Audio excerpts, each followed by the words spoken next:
La Academia de Marketing Online, episodio 429.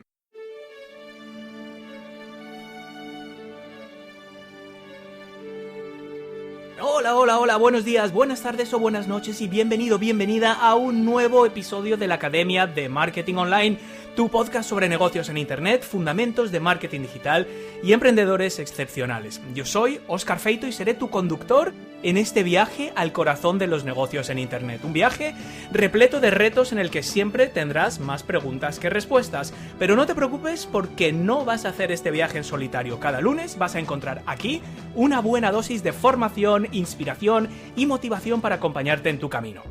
Bueno, pues hoy estoy más contento que un inglés en Magaluf. No sabes las ganas que tengo de presentarte a nuestro invitado de hoy. Te cuento. Pau García Milá es un faro para miles de emprendedores, forofos de la innovación y gente inconformista en general. A los 17 años fundó su primera empresa, que fue comprada poco después por Telefónica. Más tarde lanzó una consultora especializada en modelos disruptivos, que también fue adquirida, y actualmente está al frente de varios proyectos, incluyendo Founders, una escuela de negocios online no convencional. En paralelo, Pau ha escrito varios libros, es profesor en las escuelas más prestigiosas y comparte su visión sobre innovación y emprendimiento en eventos y empresas por todo el mundo. Como se ve que el muchacho no tiene suficiente con todo este jaleo, también tiene un canal de TikTok con casi 1 millón de seguidores donde comparte vídeos ridículamente adictivos sobre tecnología, aplicaciones y herramientas que te dejarán con la boca como un besugo. Normalmente dedicamos cada episodio a un tema específico, pero creo que limitarnos a una sola cosa con Pau sería un desperdicio. Así que hoy vamos a hablar un poquito de todo. Antes de empezar, te recuerdo que este episodio está patrocinado por la buena gente de Ahrefs, una herramienta más práctica que la navaja de MacGyver que sirve para planificar tu contenido con cabeza y conseguir más tráfico de buscadores aunque no tengas ni idea de SEO. Visita www.oscarfeito.com/ahrefs para comprobar gratuitamente la salud de tu página, encontrar ideas de contenido, cotillear lo que hace tu competencia y un montón de cosas más. Y ahora, mi querido y fiel oyente, enchufa la mente porque Pau García Milá nos está esperando y tiene mucho, pero que mucho que enseñarnos. Bienvenido a la Academia de Marketing Online, Pau, y muchas gracias por estar hoy con nosotros. ¿Cómo estás? Pues muy bien, muy feliz de estar aquí, la verdad, muy bien y muy contento. Pues nada, Pau, igualmente, la verdad es que no es coña, o sea, lo que te comentaba antes, llevo literalmente 20 años siguiéndote, con lo cual estoy como un niño con zapatos nuevos. Tú llevas casi 20 años emprendiendo, igual que yo, pero con la pequeña salvedad de que tú tienes unos 10 años menos que yo. O sea, que ya tiene mérito doblemente. ¿Tú recuerdas cuándo te picó el gusanillo de emprender y decidiste un poco tirar por este camino profesional que quizás no es el más habitual? Bueno, ahora yo creo que por suerte empieza a ser bastante más habitual que antes. Claramente en 2004-2005 éramos pocos. Digo éramos porque tú también estabas, pero éramos 4 gatos. Era otro tipo de ecosistema. Ahí era una sensación de nadie nos entiende, nos juntamos en eventos que ya no existen, Web 2 Beta en Madrid y cosas, que era, vamos a darnos soporte unos a otros porque nadie entiende lo que hacemos. Hoy vamos a ayudar a crecer, a ser un referente en ecosistema. Madrid, últimamente yo creo que lo hace un poco mejor que Barcelona, y lo digo con pena, porque Barcelona durante muchos años era como el referente en España. Bueno, pues ahora ya es ese espíritu de vamos a crecer lo que hacemos y evidentemente apoyarnos. Ha cambiado bastante en mi caso. Yo cuando empecé no sabía qué era emprender o ser un emprendedor. O sea, era una palabra que no tenía en mi mente, digamos, como lo que yo estaba haciendo. Yo empezaba un proyecto, yo era programador y estaba programando cositas y es lo que hacía. Y de repente alguien me dije, no, pues los emprendedores. Y yo, ¿pero qué es esto? Emprender, sí. ¿Sabes? Igual lleva ya un año haciendo esto. Entonces, yo creo que ha cambiado mucho para bien y que hoy estamos en un espacio más sano para empezar negocios que hace 20 años, incluyendo, por ejemplo, la ley de startups, que creo que no es perfecta, pero da pasos en positivo. Recuerdo esos First Tuesday y esos eventos a los que íbamos al principio, el FICOD de la Feria Internacional de Comercio Electrónico, todas estas historias.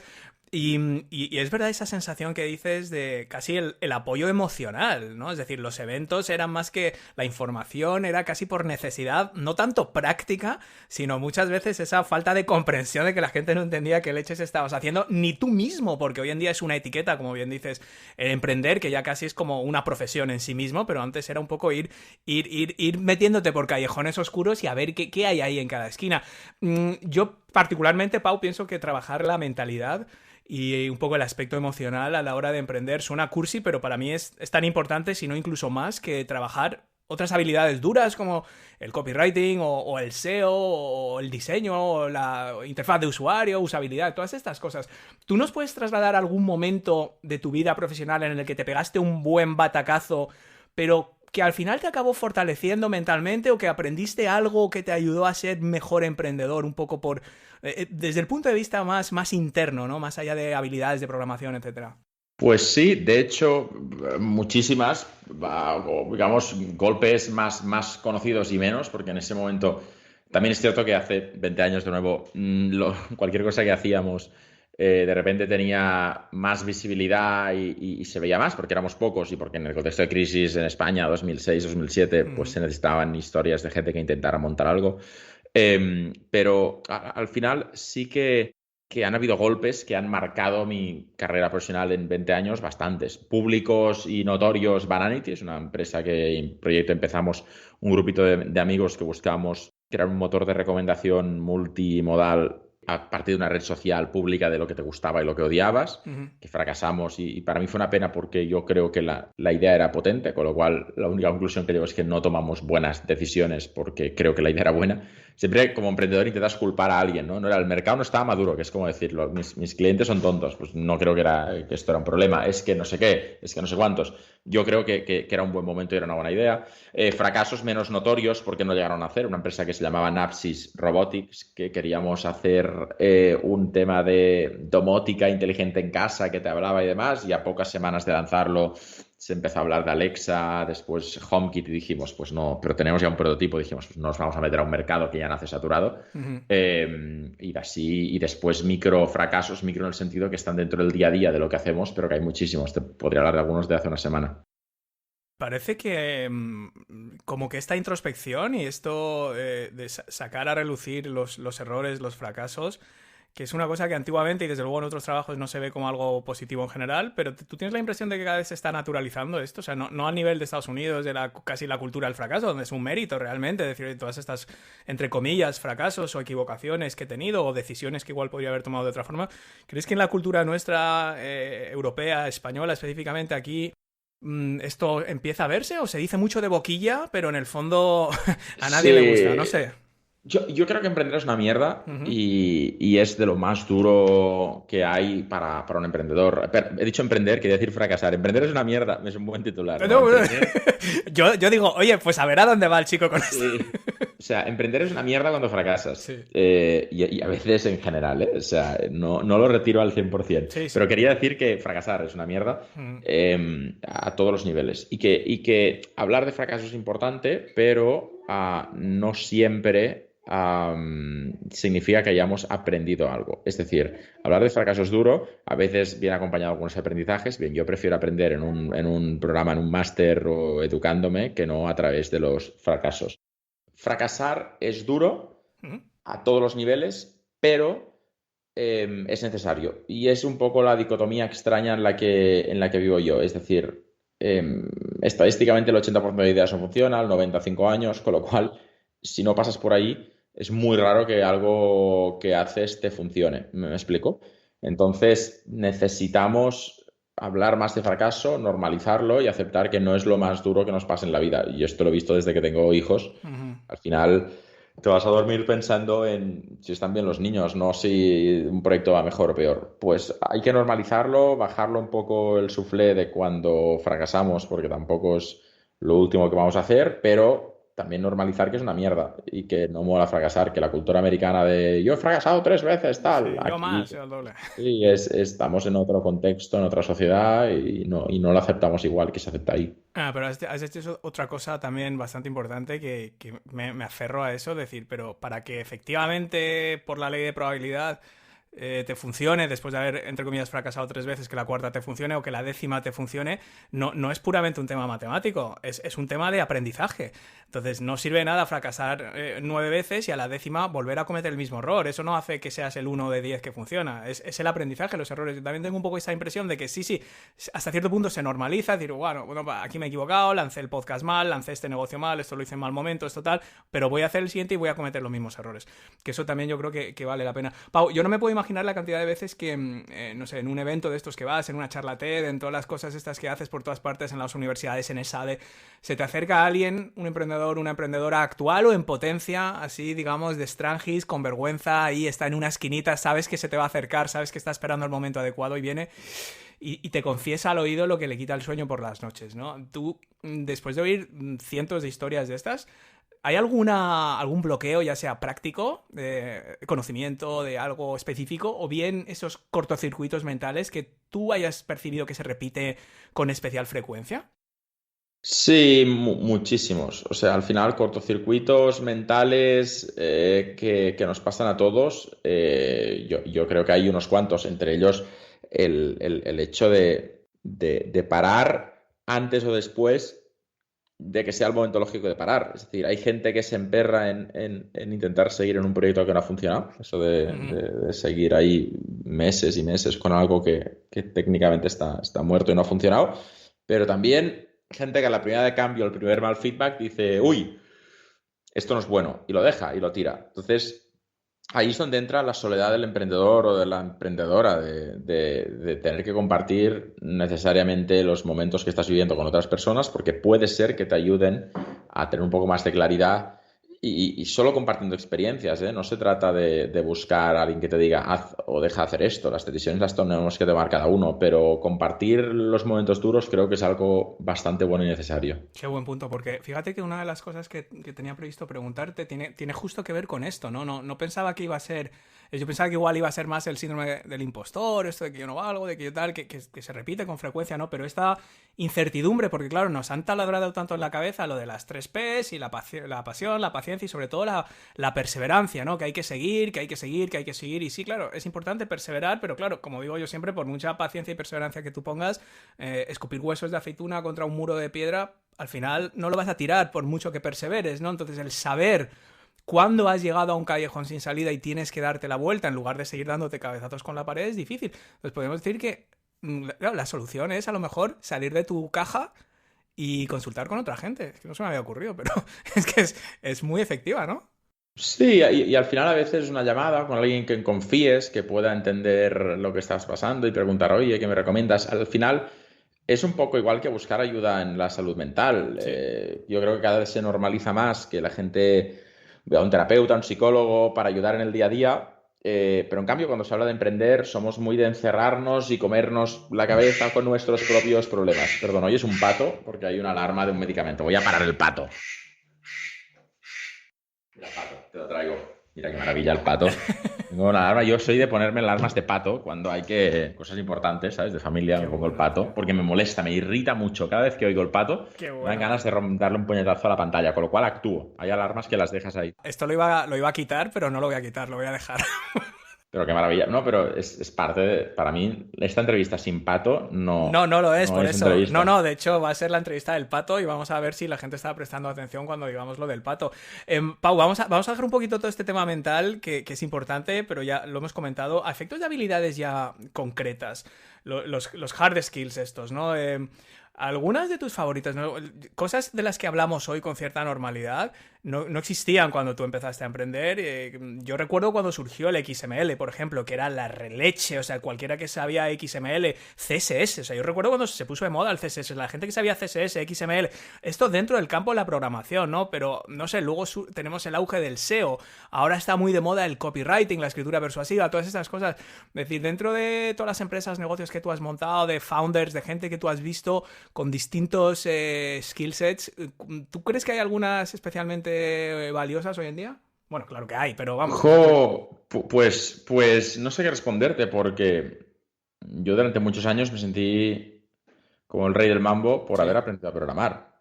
Yo era el único de mis amigos que sabía programar, dediqué bastantes años de mi vida a hacerlo a un nivel aceptable. yo soy programador full stack, toco cliente y servidor, CSS, JavaScript y en servidor sobre todo. Se nota que llevo ya unos cuantos años porque empecé con PHP y acabé en Laravel y Symfony. Ujú.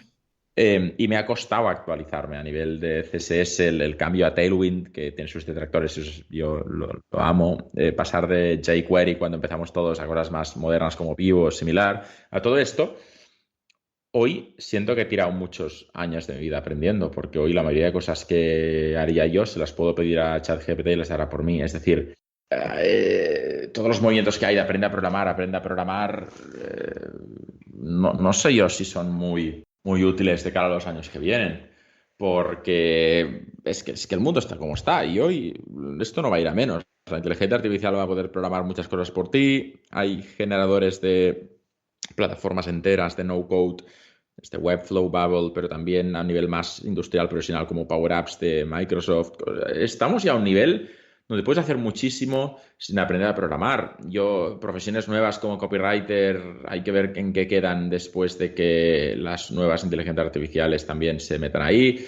Mi punto es que es difícil definir hard skills hoy que duren más de un año o dos, y el problema es que para algunas de estas hard skills necesitas un aprendizaje de más de 2 años. Entonces, tengo muchas dudas de mis hijos a qué se van a dedicar. Obviamente se dedicarán a lo que quieran dedicarse, pero tengo dudas de qué van a estudiar o cuáles serán las opciones que tengan para estudiar cuando lleguen a la edad que tengan que elegir. No, igual hay una tendencia donde sí que es un aprendizaje más horizontal, ¿no? Lo que se llaman los perfiles T más que los perfiles I, ¿no? Donde tradicionalmente sí que se valoraba ese nivel de profundidad en cualquier cosa, en ser un máster, ¿no? El nivel de maestría en copy o en SEO o en programación o en algo muy concreto, en SQL o PHP o lo que sea, ¿no? O Photoshop. Y da la impresión de que hoy en día, o yo por lo menos lo que veo es la gente que... Y en este programa lo vemos, ¿no? Porque tocamos todo y la idea de este programa es eso, ¿no? Es decir, esto no es un podcast de copywriting, ni de redes sociales, pero tocamos todo eso. Entonces, quizás, yo también tengo hijos, los míos son algo más mayores, tienen, 17 años, de hecho están terminando ya el colegio, y parece que ese perfil horizontal, saber un poco de programación, saber lo que es una programación, lo que has dicho, un full stack, lo que es server-side, lo que no, saber un poco de copy, saber un poco de gatillos de persuasión, saber, igual va por ahí, ¿no? Volver al renacimiento y tener un poquito de todo, no lo sé. Totalmente, y incluso profesiones más creativas, donde al final el ser humano va a ser mucho más necesario. Es decir, hemos vivido un auge de STEM de las últimas 2, 3 décadas. Yo creo que va a volver ciertas profesiones más en la parte humanista, artística, a ver un auge, Sí. porque la parte STEM yo creo que va a acabar siendo una commodity. Es decir, está ahí, lo hacen las máquinas y hay quien controla las máquinas, pero que, digamos, se va a borrar un poco todo lo que hay en medio. Habrá el neurocirujano más experto, que sería el que crea la inteligencia artificial y que puede mejorar los sistemas, y el resto seremos pacientes que usaremos todo esto. Sí, o sea, lógicamente no podemos irnos hoy sin hablar de inteligencia artificial y lo iba a dejar para un poquito más adelante, pero ya que has sacado el tema, porque es un tema en el que tú estás muy metido y desde la IA generativa y todo, ¿no? Pero a mí me preocupa un poco también claro, me preocupaba al principio, ¿no? Ese tsunami de contenidos que ya se está viendo, donde no todos son necesariamente buenos, ni útiles, ni necesarios. Otros sí, pero en cualquier caso yo creo que el resultado va a ser eso, que muchos contenidos, muchas cosas, muchas tareas se van a convertir en commodities. Claro, sí, sí. Estamos en un momento en el que ¿qué podemos hacer los negocios? ¿Qué pueden hacer las marcas personales para destacar entre tanto ruido, ¿no? Y tocas ahí el tema de diferenciación en base al cómo haces las cosas, quizás, no el qué. Sí, el cómo haces las cosas o el qué haces que te haga único. Es decir, al final, en el link Canvas hay una de las casillas que es ¿cómo es la? ¿Qué me saldrá? Unfair advantage. Exactamente. Que es un poco lo que vamos a tener que buscar todos. ¿Qué nos hace especialmente buenos que la competencia no pueda ni copiar ni comprar, pero en el día a día y también a nivel profesional? Y creo que todos vamos a dedicar tiempo a buscar ese unfair advantage que podamos tener. Que nos haga especiales o únicos. Sí, o sea, es verdad, cualquiera puede generar con ChatGPT, dame no sé, un artículo con las 5 top, yo qué sé, métodos de productividad. Bueno, sí, vale, pero y que tú me emociones con eso, que me cuentes una historia realmente, que me cuentes un caso real y cómo yo lo puedo aplicar en mi vida. Hombre, que eventualmente supongo que la inteligencia artificial siempre habrá un catch-up, ¿no? Siempre nos alcanzará en todo lo que hagamos, pero siempre podemos estar ese puntito por delante. ¿Tú sabes lo que es un triaje cuando vas a urgencias? Como buen hipocondríaco, las urgencias son como mi segunda casa, así que te lo voy a explicar. Básicamente, el triaje es una valoración clínica preliminar que clasifica a los pacientes según su gravedad o la urgencia de la situación. Bueno, pues hoy, en el consultorio de marketing digital de Ahrefs, te voy a contar cómo puedes y debes hacer un triaje para valorar la salud de tu web, especialmente si no lo has hecho nunca. Esto es lo que vas a hacer, toma nota. Entras en www.oscarfeito.com/ahrefs, bajas un poquito y le das clic ahí donde pone herramientas para administradores web de Ahrefs. Te registras gratis y después de verificar tu email añades el dominio de la web que quieres analizar. Luego tendrás que verificar que el dominio es tuyo y esto lo puedes hacer automáticamente si tienes una cuenta en Google Search Console o de forma manual añadiendo un trocito de código en tu página. Ahrefs Webmaster Tools o AWT incluye un montón de herramientas, pero la que nos interesa hoy es Site Audit, la auditoría para chequear la salud de tu página. Este triaje digital escanea tu sitio web con la frecuencia que tú digas y es capaz de detectar más de 100 problemas comunes que podrían, y que de hecho probablemente están, limitando el tráfico que te llega de buscadores. Lo bueno es que Ahrefs Webmaster Tools no te tira la piedra y luego esconde la manita. También te da consejos prácticos para solucionar estos problemas, que si bien no son tan graves como los que te pueden llevar a visitar la sala de urgencias en el mundo real, definitivamente pueden tener un impacto en tu página web. Hazle un triaje y pon tu web en perfecto estado de revista con Ahrefs Webmaster Tools. Accede a esta y otras herramientas súper útiles en www.oscarfeito.com/ahrefs. Y ahora, ¿qué te parece si seguimos con nuestro programa de hoy?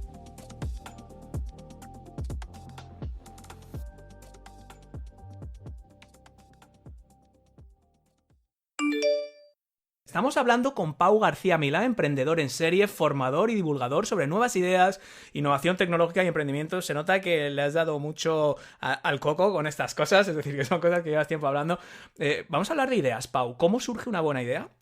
Y sobre todo, ¿cómo podemos crear un caldo de cultivo propicio para que nos surjan más a menudo? Y pienso sobre todo en solopreneurs, autónomos, profesionales independientes, mucha gente que nos escucha que tienen que estar a 1000 cosas al mismo tiempo, ¿no? Y que, bueno, pues a veces como que parece que tienen poco tiempo para pensar, poco tiempo para tener ideas. ¿Qué podemos hacer? Pues yo creo que para generar ideas hay mucha prosa escrita, mucha metodología y no puedo ser yo el que diga que una es mejor que la otra, pero sí que hay algo que creo que es importante, que es ponernos en el centro de la generación de ideas si es que lo vamos a aplicar nosotros. Al final es importante ser parte del colectivo al que queremos mejorarle la vida. Es decir, es difícil que yo cree una startup para un colectivo en el que no pertenezco y que tenga éxito, porque seguramente hay gente en ese colectivo que puede entender mejor el pain y intentar solucionarlo. Sí. Esto es algo que veo muy a menudo. Voy a hacer una startup para moteros que tienen tal, y dices, pero tú llevas moto, y dices, no tengo ni el carnet, pero he visto que hay una necesidad. Es factible, podría ser, pero ojo, búscate un socio motero, porque es que hay cosas muy evidentes que tú vas a empezar el partido 3-0 en contra. Entonces, yo creo que lo mejor es generar ideas desde el conocimiento profundo del mercado al que vamos a entrar. Para mí esto es básico y no es tan habitual como podría parecer. No, desde luego. Sí, se habla mucho del buyer persona, de la escucha activa, de hablar con tu cliente, de ser tu cliente, de ponerte en sus zapatos, todas estas frases hechas.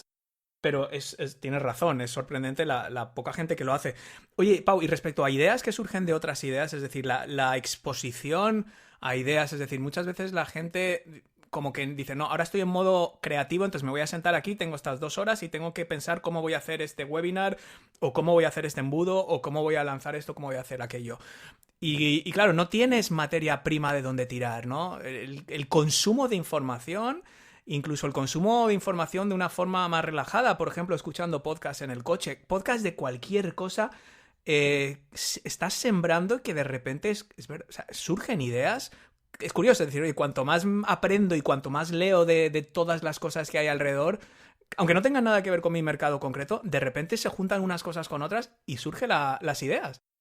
Sí, bueno, es buen punto, ¿eh? Al final, a veces también le damos una importancia muy grande a la metodología de generar ideas, pero nuestro cerebro está constantemente generando ideas nuevas y a veces te aparece una que no viene de ningún proceso Mm. formal que hayas hecho, pero no deja de ser una buena idea que hay que estudiar. Yo creo que tenemos que estar preparados para generar ideas, pero a la vez tenemos que estar también esperando en stand-by para cuando aparezcan. En modo receptivo, digamos, en modo dejar que fluya. Muchos emprendedores que yo conozco, incluso la mayoría, no sé si tú eres así, yo me incluyo, inquietos, vemos oportunidades por todas partes, como el niño del sexto sentido, pero en vez de espíritus, vemos esas oportunidades. Nos cuesta centrarnos en una cosa, es un FOMO brutal de todas las cosas, de joder, o sea, si junto esto con esto, hablo con esta persona sería ideal. Es como un toque de ideas y creatividad, ¿no? Y sobre todo cuando llevas tiempo educando y fomentando estos sistemas de generación de ideas más o menos conscientes, de verdad, yo miro aquí al lado, mis sistemas son post-its de colores y tengo la habitación que realmente parece una feria. Alguien como tú, que está explorando nuevas tecnologías disruptivas y comunicándolas como parte de tu trabajo en TikTok, en los vídeos, todo lo que nos traes en cada vídeo. Hace poco en el Mobile World Congress, o sea, todas las cosas que viste, probando herramientas, viendo lo que se está cociendo en cada cazuela de cada cocina. ¿Cómo evitas estar montando empresas, invirtiendo en todo lo que se menea, lanzando proyectos a diestro y siniestro y volviendo a tu gente loca? O sea, ¿cómo evalúas, cómo priorizas todas estas cosas? Sí, yo particularmente lo que hago es intentar bloquear esa parte loca que creo que todos tenemos de ver oportunidades y crear cosas nuevas cuando estoy centrado en un proyecto. Entre proyectos, cuando un proyecto ha ido bien o ha ido mal, pero estoy pensando ahí es al contrario. Me quito las cadenas y pienso constantemente buscando oportunidades. Pero es importante esto que has dicho, hacer un ejercicio de autocontrol. Si no estarías cambiando de idea cada 2 meses y como todo el que lo haya intentado sabe, es peligrosillo, es bastante peligrosito no intentar acabar algo y simplemente estar siempre tocando todos los papeles que podamos tocar. Entonces, yo creo que es importante un ejercicio de autocontrol Ujú. para intentar primero acabar y darle un buen final a lo que estás creando ahora. Mm. Yo ahí siempre recomiendo también, como extra, intentar que esas ideas, que esas cosas que estás viendo, que tengan un efecto multiplicador sobre lo que ya estás haciendo. O sea, yo aquí esto lo descubrí después de muchos palos también y como una hojita en el viento que va de un lado para otro. Lo que intenté es ponerle como un canutillo para que esa hoja vaya cayendo, pero dentro del mismo canutillo. Es decir, surge la inteligencia artificial, perfecto, no hace falta montar un proyecto nuevo o un negocio nuevo. ¿Cómo puedes utilizar esto para catapultar lo que ya estás haciendo, para multiplicar lo que ya estás haciendo, ¿no? Y a mí personalmente me ha ayudado. A lo mejor a gente que nos esté escuchando, algunos sí, algunos no. Es decir, está bien tener esa inquietud y decir, oye, ¿cómo puedo yo sacar partido a esto? Pero no necesariamente montando algo separado, sino, digamos, apalancándote sobre lo que ya has construido. Eh, Aquí una cosa, Pau, que contamos siempre es que los negocios se pueden dividir, casi prácticamente cualquier negocio lo puedes dividir en tres partes, ¿no? Primero, captación de audiencia o atención o visibilidad. Segundo, generación de confianza en esa audiencia, o sea, que quieran pasar más tiempo contigo, que quieran escuchar tu propuesta de valor y luego la monetización, más o menos a grandes rasgos, ¿no? El marketing de contenidos es una cosa que hemos tocado mucho aquí y es una herramienta que sirve para conseguir atención, tráfico, visibilidad y claro, el problema es que Internet cada vez está más saturado y es más complicado destacar. Yo tengo la gran curiosidad en el caso de tu canal de TikTok, un ejemplo brutal de marketing de contenidos. 1 millón de seguidores, no sé, 20 millones de visualizaciones, no sé, una locura. ¿Cómo Sí. empezaste con esto? O sea, ¿cuáles crees que han sido las claves para aplicables a gente que ahora mismo se está planteando, dice, empezar un podcast, empezar un canal de TikTok, empezar a generar newsletters en LinkedIn o hilos en Twitter, o sea, cualquier canal de contenido, Instagram?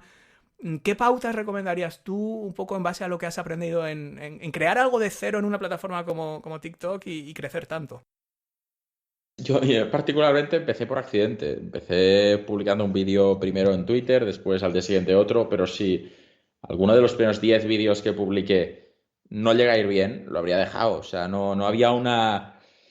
no habría una estrategia detrás, lo hice porque estaba aburrido en casa en el confinamiento y dije, pues voy a empezar en 2021 además, en un confinamiento autoimpuesto, porque había nacido nuestro tercer hijo y intentábamos salir poco, pero ya se podía salir. Entonces, una persona que conozco me dijo, oye, ¿por qué no te pruebas en TikTok? Y yo dije, pero TikTok, ¿en serio? Tal. Y al final lo probé y empecé a crecer mucho. Yo llevaba en ese momento como 15 o 16 años en Twitter, fui de los primeros Sí. y en TikTok en 3 meses me seguía más gente que en Twitter en 16 años. Y empezó a crecer. 2022 fue el año más loco. El año pasado fueron 200, un poco más, 205, 206 millones de reproducciones durante el año. Y para mí era una nueva vida. De hecho, es que yo creo que todo lo que había hecho anterior a esto no llega ni al pico. Por eso nunca digo 200 millones de reproducciones, digo 205, porque es un insulto al Pau de antes. Pero igual todo lo que había hecho previo durante 15 años tenía 5 millones de reproducciones. O sea, ¿me entiendes? Que ahora el pico, lo que ya ni se dice porque es la parte pequeña del número, Sí, es verdad. es el equivalente a 15 años intentándolo antes de que algo funcione. Sí, es una locura. ¿Y qué crees que es? O sea, es el tipo de contenido? ¿Es cómo lo cuentas? ¿Es la frecuencia? ¿Es conocer el algoritmo? ¿Es cabezonería? O sea, es una mezcla. O sea, ¿cuál crees que son los ingredientes clave que se pueden, digamos, extender a lo mejor a otras plataformas de contenido? O sea, aparte de que TikTok tiene, cada una tiene sus peculiaridades, pero si tuvieras que intentar descifrar por qué ese éxito tan meteórico. Yo creo que y no es por quitarme mérito, ¿eh? Sí, no, claro, claro. Pero creo que hay más demanda que oferta en contenidos divulgativos para adultos en el sentido de no chavales de 15 años, sino pues para gente Ujú. millennials y demás, con lo cual es más fácil petarlo con un contenido de este tipo que con otro. También creo que el ser fresco y bastante normal, sin muchas parafernalias, es algo guay. Es decir, que lo normal es guay y hablar con un tono normal, con un lenguaje que todos entendamos, está de moda, que ya ha pasado eso de ser un erudito de un tema y hablar con un lenguaje súper técnico. Y creo que bajar un poco al nivel de todo el mundo y explicar cosas que a priori parecen complejas en un lenguaje, insisto, normal, que mi madre entendería, creo que es algo que puede funcionar. Y todo esto combinado con tener algo de suerte, que siempre es necesaria para empezar a crecer, pues ahí se hizo un cóctel que funcionó. ¿Cómo es tu proceso creativo de esto? O sea, ¿lo tienes planificado con mucho tiempo? Ahora es inexistente, porque estoy totalmente puesto en Founders y Sí. nuestro crecimiento, pero tengo una lista de Ujú. ideas que quiero tal, y mucha gente me manda por TikTok DMs, oye, ¿has visto esto? Tal, mira, total, que al final mola porque es un win-win, ¿sabes? Hay gente que ve algo y me lo comparte y yo después lo comparto con el resto y pues así vamos. Pero ahora, por desgracia, es inexistente. Me gustaría tener más tiempo, pero es que no me dedico a esto, me dedico a otra cosa y esto lo hago por hobby porque me encanta, pero Bueno, es otro no... win también porque el hecho de tú investigar y divulgar esto, realmente estás aprendiendo al mismo tiempo que estás generando contenido. O sea, este de show as you learn, ¿no? O sea, de según tú vas aprendiendo, ir compartiendo, los building public, todas estas cosas, al final tienes esa doble ventaja de que tú estás avanzando, tú estás aprendiendo, estás profundizando y al mismo tiempo lo estás compartiendo. O sea, es una forma de generar contenido interesante. Vamos a hablar a lo que sí que te dedicas, que ya lo has mencionado, yo lo he mencionado en la intro, que es Founders. Dices que es una escuela de negocios online no convencional. Yo tengo un par de ideas, pero me gustaría que nos las contaras tú. ¿Qué es, por qué no es convencional? ¿Qué tiene de diferente Founders? ¿Cuál es el enfoque distinto con respecto a otras escuelas de negocios online y con los temas que tratáis, de blockchain, de tal? ¿Qué tiene? Sí, nosotros al final cuando empezamos Founders nos dimos cuenta de que había un espacio súper interesante en medio de dos industrias más definidas. La de la educación, mal llamada educación online, que al final es la categoría más de infoproductos, que es yo pago por acceder a un contenido y que a veces se disfraza de educación. Yo creo que no hay que disfrazarla. Es decir, yo pago por acceder a un contenido premium, esto existe y es un mercado maravilloso, pero que a veces nos obsesionamos en llamarlo de una forma que no es. Y el otro extremo es la educación tradicional que ha venido online, escuelas de negocio muy reputadas y muy caras que vienen al mundo online a ofrecer sus programas, pero que se encuentran con una barrera que dicen, oye, pues yo si pago 10.000 euros para hacer un programa en IS, me apetece ir a IS, no estar ahí en una llamada por Zoom. Entonces, Founders nace justo en medio de estos dos mundos y decimos, queremos crear una educación de mucha, mucha, mucha calidad, pero al mismo tiempo hacerlo accesible a todo el mundo y con mucha tecnología, ser capaces de crear una experiencia educativa única a pesar de que esté compartiendo aula virtual con miles de personas. Tenéis un modelo de creación colaborativa, ¿no? O sea, el máster de blockchain y Web3 lo hacéis con Binance, el de negocio y emprendimiento con Quanto, máster online en ciberseguridad y prevención digital con la World Compliance Association. O sea, claramente no es una casualidad. Es decir, la creación colaborativa de estos contenidos es uno de los factores diferenciales probablemente de lo que es el material que impartís. Sí, y más que vienen, yo tengo muchas ganas de anunciar para mí el que será el programa más guay que haremos este año, con el permiso de los demás, porque es un tema que está muy de moda, muy caliente, y el partner es de primerísimo nivel, y se anunciará en unos días, pero lo que viene va a ser guay. Aparte, este año es el año que hemos pasado a internacional, ya no solo tenemos programas en español, sino también en inglés y francés. Empezamos a hacer rodajes para las clases grabadas pues con un equipo de cine. Está creciendo bastante y es algo que me enorgullece también bastante. No, está claro. Bueno, no te voy a preguntar si tiene algo que ver con inteligencia artificial o no, pero para correr un tupido velo sobre esto y ir terminando, hablemos de la inteligencia artificial fuera del contexto de Founders. ¿Tú por qué crees? O sea, aquí tenemos siempre la gran curiosidad, sobre todo los que llevamos muchos años, hemos visto muchas modas. Tú eres de la época de los CDs de acceso de Eres Más, de que te repartían los CDs de acceso en la revista Ganadores y todas estas cosas, ¿no? ¿Por qué crees tú que ha explotado ahora la inteligencia artificial y otras cosas súper prometedoras como el metaverso, la realidad aumentada, los NFTs, que a mí para creadores de contenido me parece un concepto brutal, pero no han arrancado popularmente, digamos, ¿no? No han alcanzado millones de usuarios en cuestión de 5 días, como muchas inteligencias artificiales. ¿Qué tiene esto? Un poco, ¿por dónde crees tú que va a tirar? Bueno, yo creo que es el cambio más inesperado de los últimos 20 años que ha afectado a todo el mundo de golpe, pero que también da esperanzas y da ganas de tocar tecnología otra vez. Es decir, creo que llevamos unos meses desde la pandemia, Sí. un poco cabizbajos en cuanto a tecnología, que siempre venía para solucionar, para apagar fuegos. El Zoom ha mejorado para poder hacer tal. ¿Por qué? Porque hay una pandemia, estamos en confinamiento. Por fin ha aparecido algo que nos da ganas. Que, joder, el otro día se presentó GPT-4 y era como la mejor época de Apple, como hacían sus grandes eventos, que estamos todos mirando, ¿sabes? O sea, han conseguido que esperes ese momento. Yo creo que esto es algo muy bueno a todos los niveles, que presenta retos, que va a afectar a algunos empleos, que el mundo de la educación lo va a dejar patas arriba, pero que globalmente es un avance y tenemos que celebrarlo. Es como el ARN con las vacunas. Evidentemente habrá efectos secundarios, evidentemente habrá cosas inesperadas, evidentemente habrá problemas y también evidentemente está salvando millones de vidas y gracias a eso la pandemia nos ha llevado por delante muchísimos millones más de personas. Y evidentemente, por desgracia, hay gente en contra de las vacunas, que es algo bastante difícil de entender. Pero al final es un poco lo mismo. Es un avance, es un progreso que hay que celebrar, a pesar de que seguro tendrá sus detractores. ¿Algún consejo para terminar para la gente que oiga todas estas campanas de inteligencia artificial, sientan ese FOMO de debería meterme, pero no sé dónde? O sea, yo hace poco preparé una guía y al principio eran 4 apuntes, Pau, que tenía apuntadas en un post-it.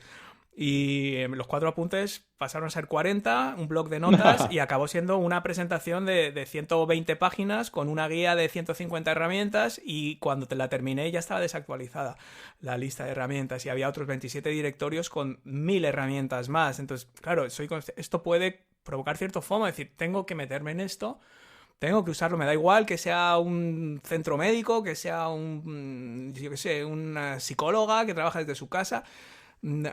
¿Algún consejo para no morirse ahogado intentando descifrar todo esto y aprovecharlo, pero tampoco volvernos locos? No sé, para la gente que nos pueda estar escuchando, ¿tú qué sugerirías? Pues mira, yo igual empezaría por no obsesionarnos. O sea, al final aquí lo que tenemos que asumir es que ya no llevamos el control ni el volante, tenemos que ir al asiento de atrás y disfrutar del viaje, porque a veces queremos controlarlo todo y que todo sea perfecto. Y esto no es tampoco, no son ciencias exactas esto, ¿sabes? Hay veces que da lo que esperas, hay veces que no. Es una nueva mentalidad. Ya no hay hard skills, ahora todo es soft skills, parece ser. pues aceptar este cambio y abrazarlo de la mejor forma posible sin estresarnos, porque cuando aprendamos algo muy bien, al mes que viene habrá cambiado, con lo cual aceptar esto es duro. Antes aprendías algo y te duraba 2 años que sabías lo último de lo último. Yo me acuerdo, mi padre es arquitecto, que cuando salían una versión de AutoCAD hacían unas clases y era, ¡buah! Ahora permite esto, la selección, las capas, tal. Pero era cada 2 años que había una novedad. Ahora es cada 2 semanas que hay cosas nuevas. Entonces, hay que aceptar eso y disfrutarlo. Bueno, es aceptar eso, disfrutarlo y sobre todo yo creo que no perder de vista los fundamentos, ¿no? Del negocio que tenga cada uno. Al final, ante la duda, back to basics. Volver a lo básico, quién es tu cliente, qué problema tiene, qué necesidad y cómo tú, de qué manera le puedes ayudar a lo mejor no resolver por completo sus problemas, pero quizás aliviarlos o como mínimo ir desde el punto A hasta el punto B. Y yo, normalmente a mí no me ha ido mal del todo teniendo siempre eso en cuenta, ¿no? En momentos de convulsiones, donde hay modas, donde hay muchos objetos brillantes, que algunos luego cuajan, otros no, donde hay nuevas redes sociales, nuevas ideas, webinars automatizados, email marketing, esto, lo otro. Cuando notes que te estás volviendo loco, volver a la base y decir, oye, yo qué aporto, ¿no? Eso que has dicho antes, de cuál es mi ventaja competitiva, por qué la gente me va a seguir a mí, qué es lo que busca, qué es lo que les tiene despiertos por las noches, y luego cómo puedo usar las herramientas, el ecosistema, el bla bla, las cosas brillantes, cómo puedo yo usar eso con el fin de ayudar a esa gente o de ayudarles a ganar más o a gastar menos o lo que sea que cada uno hace en su negocio, encontrarse mejor o yo qué sé, lo que sea que cada uno hace, ¿no? Y yo creo que cuando tienes eso en mente es como una brújula que al final siempre te calibra otra vez y te vuelve un poco a apuntar el norte. Pau García Milá, Faro, hablando de apuntar, Faro para emprendedores inquietos, curiosos y personas fascinadas por el progreso tecnológico en general. Muchas gracias por pasar este rato con nosotros, ha sido un placer charlar contigo. ¿Dónde pueden nuestros oyentes seguirte, saber más de ti? Hemos hablado del TikTok, hemos hablado de Founders. ¿Cuáles son tus principales coordenadas digitales? Pues ahora mismo TikTok y Twitter y LinkedIn son los 3 lugares donde escribo a menudo y comparto contenido. Y es quizás el mejor lugar para saber qué hago y muy agradecido de que quieran seguirme. Perfecto, Pau. Pues nada, muchísimas gracias. Un fuerte abrazo, suerte en todos estos proyectos y nada, y a seguir rompiéndola. Pues muchísimas gracias por todo. Y con esto, mi querido y fiel oyente, concluimos nuestro episodio de hoy patrocinado por Ahrefs, un práctico kit de herramientas para analizar el tráfico de tu web, descubrir nuevas oportunidades, planificar tu contenido sobre datos reales y conseguir más visitas cualificadas desde Google y otros buscadores. Para explorar las herramientas de Ahrefs gratuitamente, visita www.oscarfeito.com/Ahrefs. Encontrarás la URL exacta en la descripción de este episodio. Espero que este podcast te aporte la formación, la inspiración y la motivación para emprender tu propia aventura digital con éxito. Y si te gusta la Academia de Marketing Online y te apetece aportar tu granito de arena, ya sabes, te estaría súper agradecido si pudieras dejarme una valoración positiva en tu herramienta de podcast favorita y compartir este episodio para que entre todos podamos seguir formando, inspirando y motivando a más emprendedores y emprendedoras en todo el mundo. Muchas gracias por escuchar y te espero, como siempre, en el próximo episodio.